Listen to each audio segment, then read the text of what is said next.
कौन से risk factors हैं जो कि अगर मौजूद हैं तो आपको अपनी शुगर का रिकॉर्ड आपको प्रेगनेंसी में स्टार्ट से रखना है? कौन सी चीज़ें हैं जिनकी वजह से आपको हमल में शुगर होने का जो चांस होता है वो ज़्यादा होता है? नंबर 1, अगर आपकी फैमिली हिस्ट्री है, मतलब आपके पेरेंट्स में से किसी को शुगर जो है वो रह चुकी है, अगर आपको स्पेशली अगर आपकी मदर की प्रेगनेंसी में जीडीएम रूल आउट हुआ था, अगर आपकी मदर को प्रेगनेंसी में शुगर रह चुकी है तो आपके अंदर भी जीडीएम का चांस जो है वो ज़्यादा होता है। या फिर सेकंड नंबर पे ये चीज़ आ जाती है कि अगर आपका बीएमआई ज़्यादा है। बीएमआई क्या होता है कि अगर आपका जो वज़न है वो आपकी कद के लिहाज से ज़्यादा है तो भी आपको शुगर होने का चांस ज़्यादा होता है। अगर आपकी एज 35 से ऊपर है तो भी आपके अंदर जीडीएम के चांसेस जो हैं वो ज़्यादा होती हैं।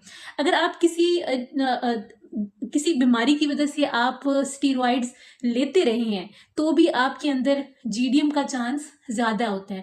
अगर आपकी पिछली प्रेगनेंसी में जीडीएम रूल आउट हुई थी, आपको शुगर रह चुकी है तो भी आपके अंदर चांस ज़्यादा है। या फिर आपकी अगर पिछली प्रेगनेंसी में आपके बच्चे का वज़न ज़्यादा था या उसके पानी की मिकदार ज़्यादा थी तो भी आपको शुगर होने का चांस प्रेगनेंसी में ज़्यादा होता है। अब कौन सी कॉम्प्लिकेशंस हो सकती हैं अगर आपको हमल की वजह से